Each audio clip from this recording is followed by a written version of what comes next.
слишком сильно затянут и мешает тебе быстро ехать. Ну вот, с тормозами все в порядке. Можешь кататься.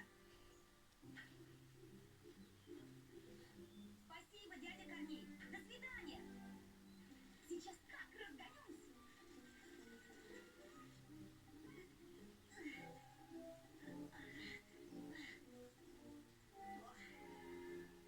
Да, так я далеко не уеду.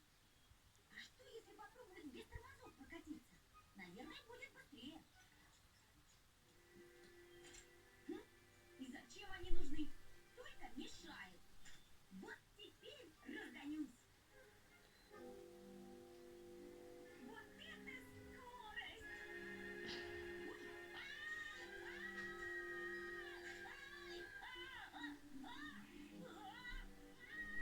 Что за шум? Привет, Чирик! Ты Кузю не видел? Привет. Нет, не видел.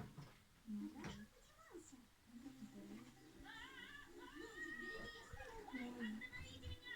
Остановите! Вот он! Хватай его! Тормози! Не могу! Я снял тормоза! Тогда отпускай велосипед! Не могу! Не страшно! Отпускай! Иначе врежешься куда-нибудь!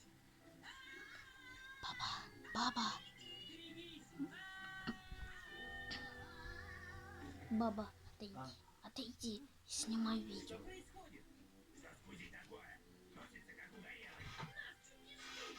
Он снял тормоза и не может теперь остановиться. Помоги! Нужно что-то придумать. Да запросто. Пупсик, бери бревно с другого конца. Что это вы собрались делать с нашим бревном? Сейчас увидите.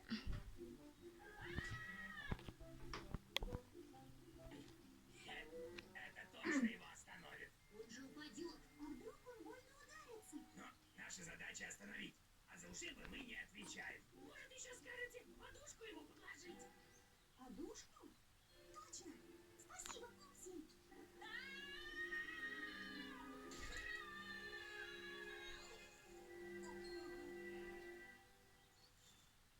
Пупси, ты не ушибся? Вроде нет. Да, велосипеду точно нужен ремонт. Забираем бревно. Ой, будь здорова. Пойдемте к Корней Корнеичу. Он поможет починить велосипед. Эх, Кузя, что же ты наделал? Ты же мог разбиться. Хорошо, что у меня были запасные тормоза. И больше не заставляй других волноваться из-за тебя. Да я и сам испугался.